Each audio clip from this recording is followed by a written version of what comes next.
नमस्कार, मैं हूं आकांक्षा और आप देख रहे हैं आईबीसी 24 छत्तीसगढ़ से जुड़े हमारे खास बुलेटिन छत्तीसगढ़ आज में आप सभी का स्वागत है। शुरुआत करेंगे और सबसे पहले आपको छत्तीसगढ़ का कोरोना अपडेट बताते। तो छत्तीसगढ़ में आज अब तक 82 नए कोरोना पॉजिटिव मरीज मिल चुके हैं। बलरामपुर में एक बार फिर से कोरोना का विस्फोट हुआ है। 22 नए एक दिन में मरीज सामने आए हैं। बलौदाबाजार में 12 नए मरीज, तो वहीं रायपुर और जांजगीर में 11 नए मरीज मिले हैं। दुर्ग में 9, राजनांदगांव में 8 नए मरीज मिले हैं। बिलासपुर में 4, कोरिया में 3, कोरबा में 2 नए मरीज मिले हैं। अब छत्तीसगढ़ में आज रात की बात यह है कि 46 नए मरीज डिस्चार्ज भी किए गए हैं और प्रदेश में एक्टिव मरीजों की संख्या बढ़कर 735 हो गई है। छत्तीसगढ़ में अब तक 1946 कोरोना संक्रमित मिल चुके हैं और 1202 मरीज पूरी तरह ठीक भी हुए हैं। तो छत्तीसगढ़ का कोरोना अपडेट आपको बता रहे हैं। आज एक दिन में अब तक 82 नए मरीज सामने आ चुके हैं। वहीं राहत की बात यह है कि 46 नए मरीज डिस्चार्ज भी किए गए हैं। रायपुर में एक बार फिर से बड़ी तादाद सामने आई है। 11 नए मरीज मिले हैं।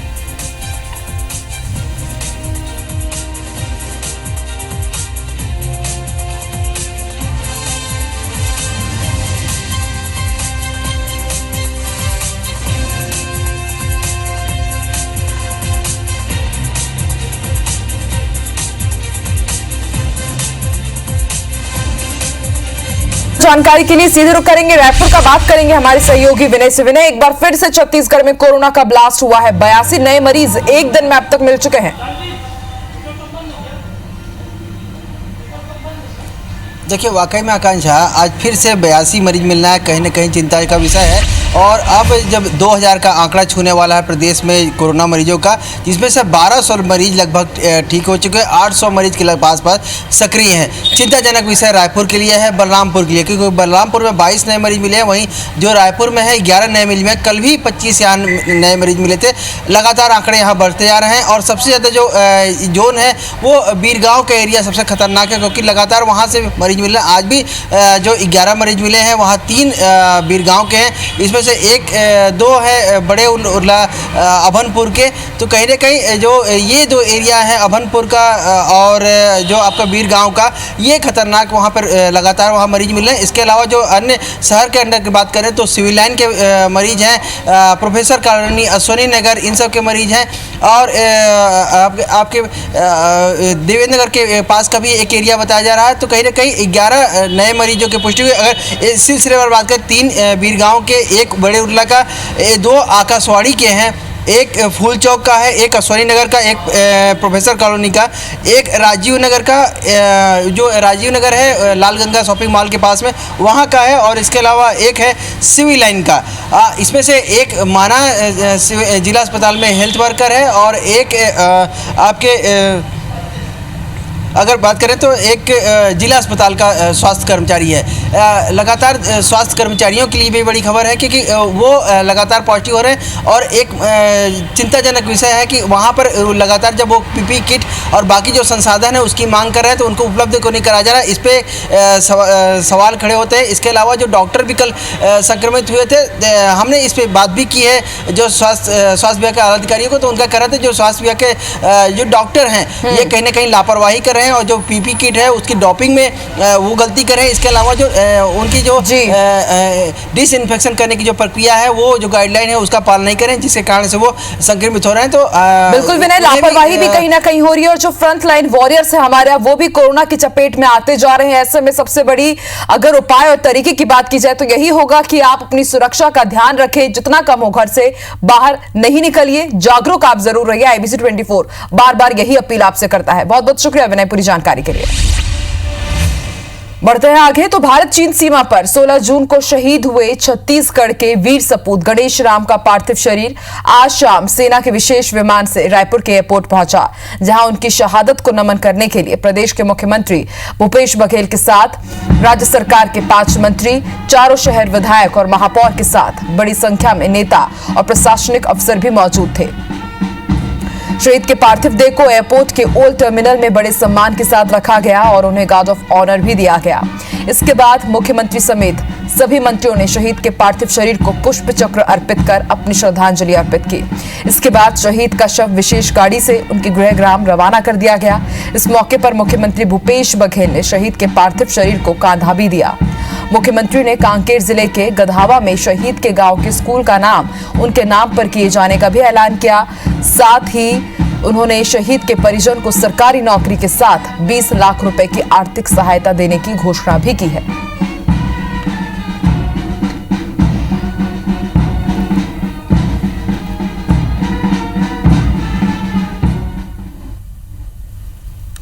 भारत चीन के बीच हुई झड़प में बुधवार को हमारे 20 जवान शहीद हो गए, जिसके बाद देश भर में लोगों में आक्रोश है। चीन के खिलाफ जगह जगह विरोध किया जा रहा है। साथ ही लोग चीनी सामान का बहिष्कार कर रहे हैं। हम आपको 4 शहरों की तस्वीरें दिखा रहे हैं। रायपुर में बीजेपी कार्यकर्ताओं ने शहीद जवानों को श्रद्धांजलि दी, साथ ही चीन का झंडा जलाकर विरोध जताया। वहीं चाइना के सामानों का बहिष्कार कर स्वदेशी अपनाने का भी संकल्प लिया गया। धमतरी में भी एबीवीपी कार्यकर्ताओं ने चीन के राष्ट्रपति का पुतला दहन किया और विरोध जताया। वहीं लोगों से चीनी सामान का बहिष्कार करने की अपील की है। इधर मध्य प्रदेश के जबलपुर में भी लोगों में चीन के प्रति आक्रोश देखा गया।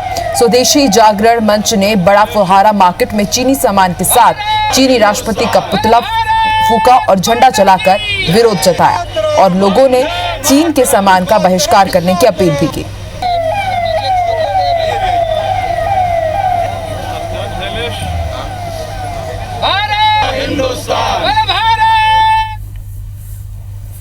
छत्तीसगढ़ में अब गजराज खतरे में है। पिछले 10 दिन में प्रदेश में 6 हाथियों की मौत हो गई है। रायगढ़ जिले के धर्मजयगढ़ इलाके में आज एक और नर हाथी की मौत हो गई।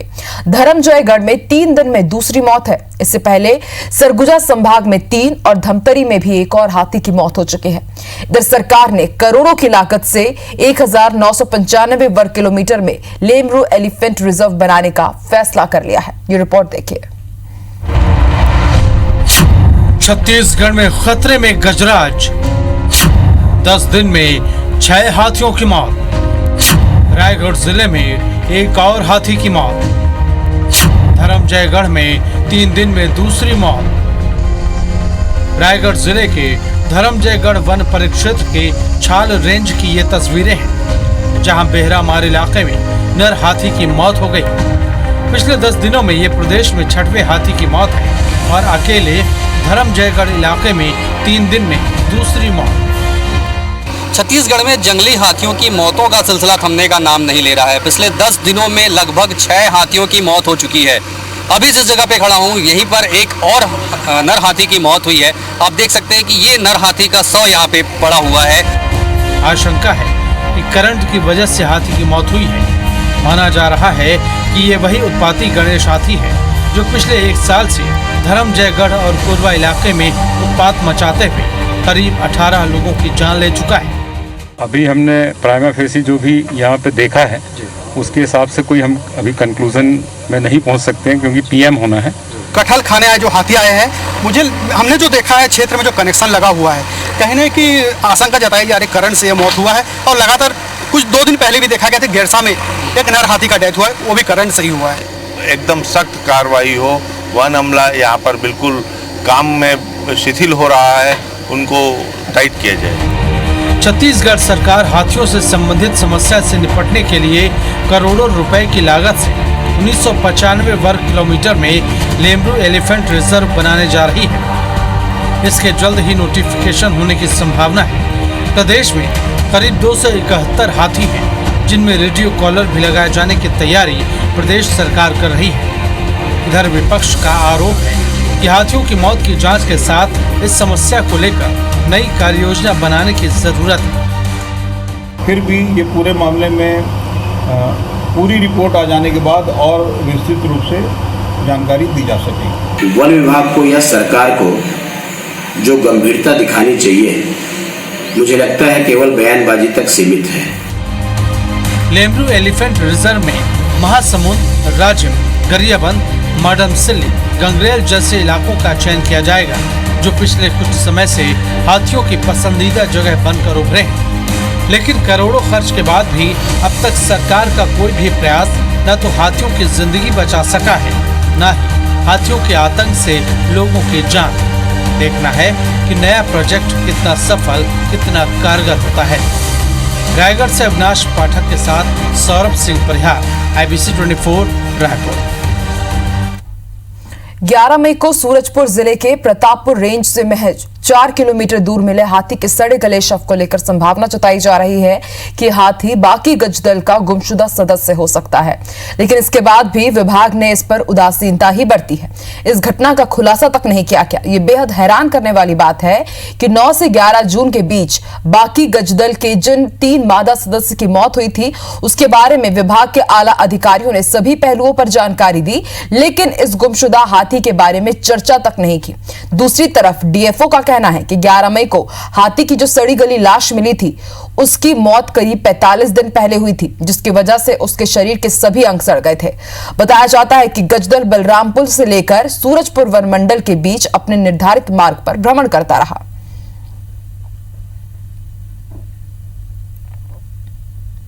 नहीं, ऐसा कोई लापरवाही नहीं हुआ था। एक्चुअली जंगल में जो है काफ़ी विलम्ब से जानकारी मिली थी। हमारे नॉलेज में जो आया 11/5/20 को आया था। इसके पहले 45 दिन लगभग पुराना केस था इसमें। फसलों को चट कर रही टिड्डियों से किसान ज्यादातर परेशान नजर आ रहे हैं। वहीं कृषि विभाग टिड्डियों का सफाया करने में जुटा हुआ है। हम आपको 2 तस्वीरें दिखा रहे हैं, जिसमें पहली तस्वीर कोरिया जिले की है, जहां भरतपुर इलाके में एक बार फिर टिड्डी दल पहुंचा है। हालांकि प्रशासन की टीम लगातार नजर बनाए हुए है। कृषि विभाग की टीम फायर ब्रिगेड से कीटनाशक दवा का छिड़काव कर रही है।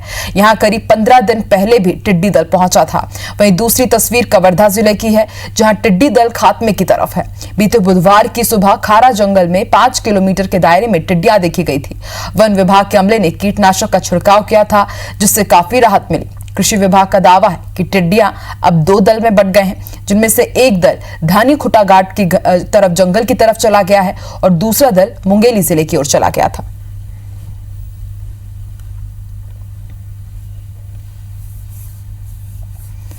एक बार फिर राजधानी रायपुर से शहरी नेटवर्क के तार जुड़े हैं। कांकेर में नक्सलियों की मदद के आरोपियों से पूछताछ में कंप्यूटर दुकान से बिना बिल के वॉकी टॉकी, लैपटॉप समेत कई इलेक्ट्रॉनिक सामान खरीदने का खुलासा हुआ है।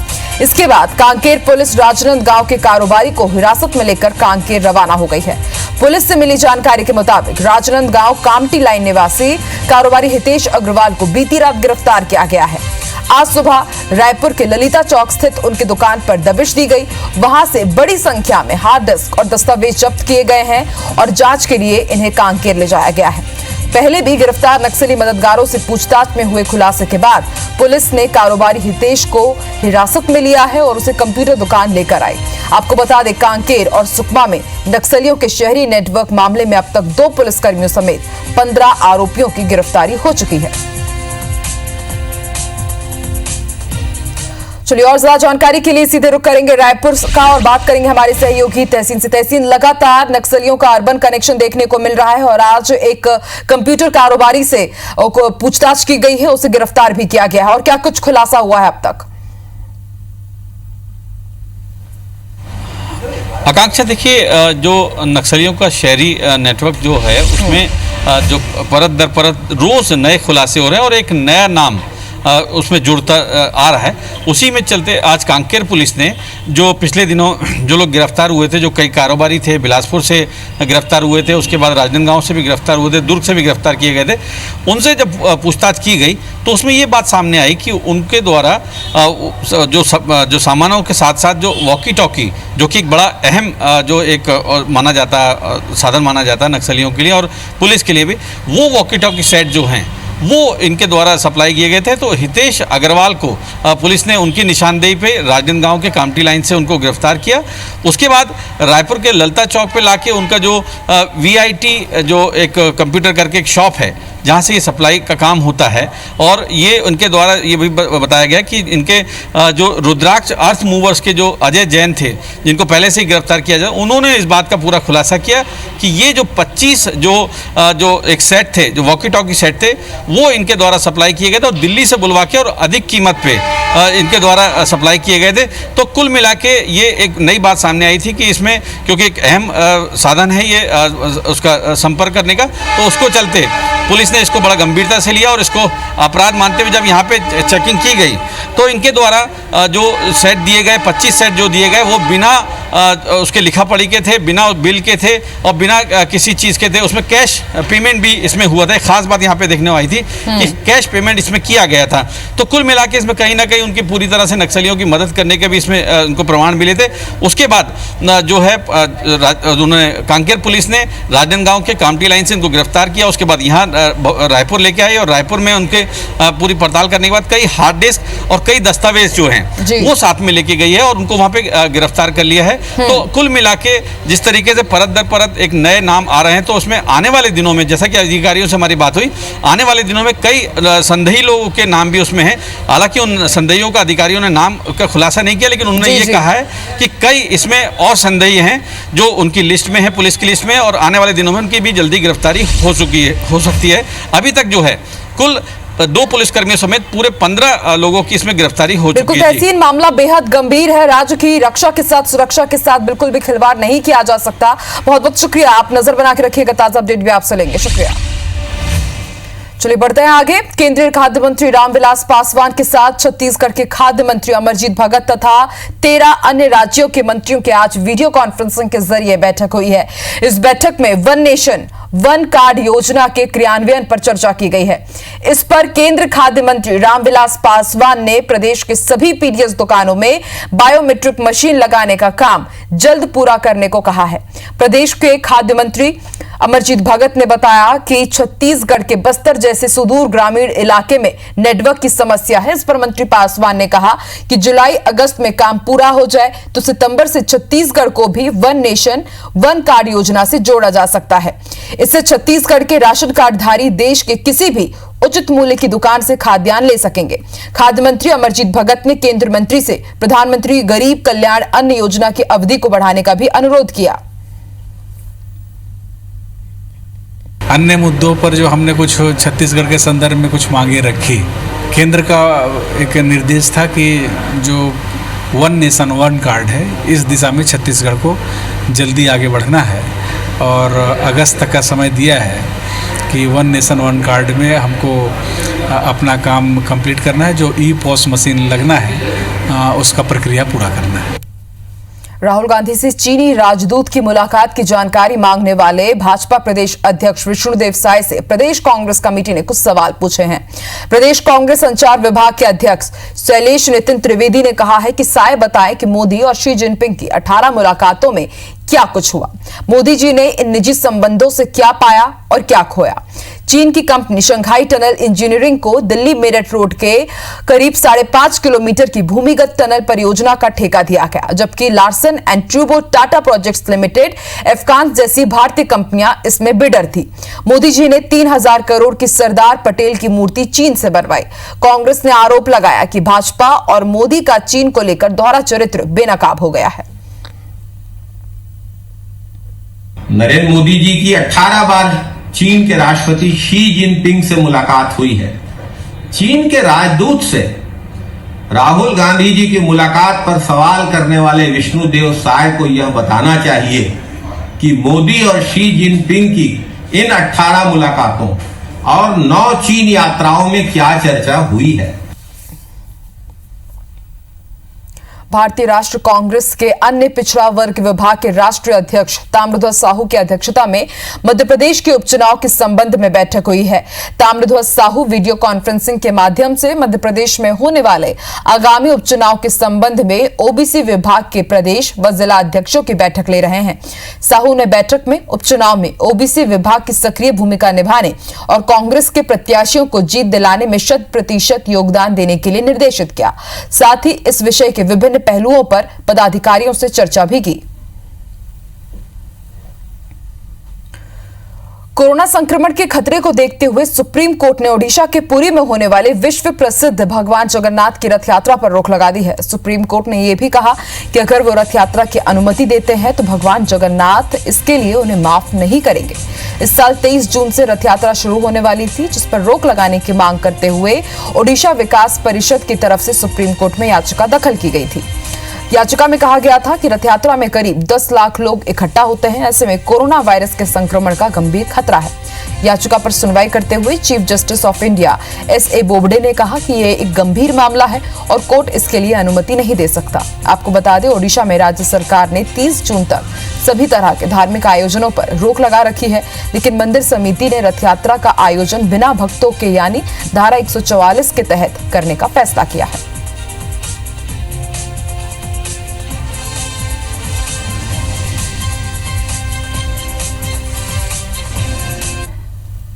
छत्तीसगढ़ में मानसून सक्रिय होने का असर दिखने लगा है। कई जिलों में बारिश का दौर भी शुरू हो गया है। मौसम विभाग की माने तो सबसे ज्यादा प्रदेश के उत्तरी हिस्से में बारिश हो रही है। शुक्रवार को भी कई जगह बारिश के आसार हैं। कोरिया, बिलासपुर, मुंगेली, बेमेतरा, कबीरधाम और राजनांदगांव में येलो अलर्ट जारी किया गया है। आने वाले 3 दिनों तक तापमान में कोई बदलाव नहीं होगा। इधर बलरामपुर में जोरदार बारिश के साथ कहीं कहीं नदी नाले पर भी उफान पर हैं, तो वहीं कहीं सड़क पर लंबा जाम लग गया। अंबिकापुर और कुसमी मुख्य मार्ग कई घंटों तक बाधित रहा। वहीं मुंगेली की बात करें तो प्रशासन की बड़ी लापरवाही यहां सामने आई है, जहां हजारों क्विंटल धान पानी में भीग कर सड़ गया, लेकिन उसे उठाया नहीं गया। ऐसे करीब 10 खरीदी केंद्र हैं जहां धान खुली पड़ी हुई है। खुले में रखी धान बारिश में भीगकर अंकुरित हो गई है, लेकिन अभी तक किसी भी अधिकारी ने इस तरफ ध्यान नहीं दिया है। फिलहाल कलेक्टर ने मामले की जांच कराकर दोषियों के खिलाफ कार्रवाई करने की बात कही है।